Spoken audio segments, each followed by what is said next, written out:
I'm Victor Glenn for MyPoint TV in Austin, Texas. Austin has embraced the cycling community, establishing a bicycle plan in 2014 and incorporating that into its Austin Strategic Mobility Plan in 2019. The city of Austin has long recognized, that transportation is a multimodal network and has been working towards offering choices in how people get around over many decades. Bicycle strategy and bicycle planning has evolved over the decades. Probably most notably between the 2009 and the 2014 bicycle plan, where in 2014, really the city recognized it's not so much about what the city can do for bicycling, but more what can bicycling do for the city. For the most part, Austin cyclists appreciate the consideration and progress. However, there are lingering concerns over gaps in the network. I mean, they're good, but we are limited here in Austin. I wish there were more dedicated lanes. But I mean, for what it is, it's actually better than a lot of different places here in Texas. I think it's some of the best infrastructure that there is in the state.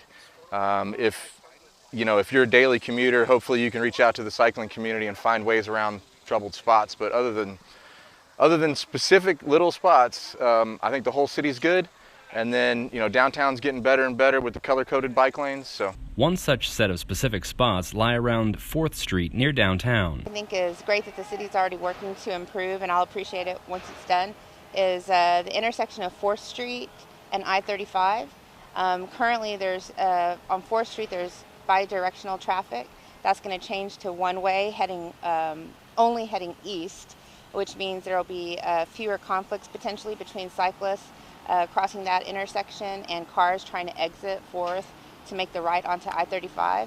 Another key spot is Navasota between 4th and 5th Street, where vegetation and construction and the courtyard walls of a neighboring bar make visibility limited. However, city officials encourage community collaboration and feedback on the network as it evolves. And that's a great example of just how much we rely on the community to help us see where there are needs. And that's why the city has what's called the 311 system. So either online or by phone. It's even really cool. You can do it in an app on your phone and take a photo of exactly what you're looking at. And that helps us tremendously to know exactly what the problem is.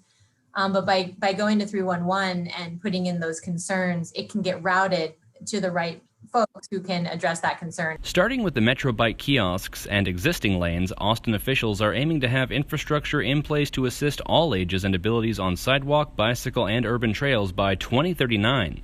I'm Victor Glenn from MyPoint TV, and that's how I see it. But what is your experience or opinion on the Austin cycling community and the city's work so far?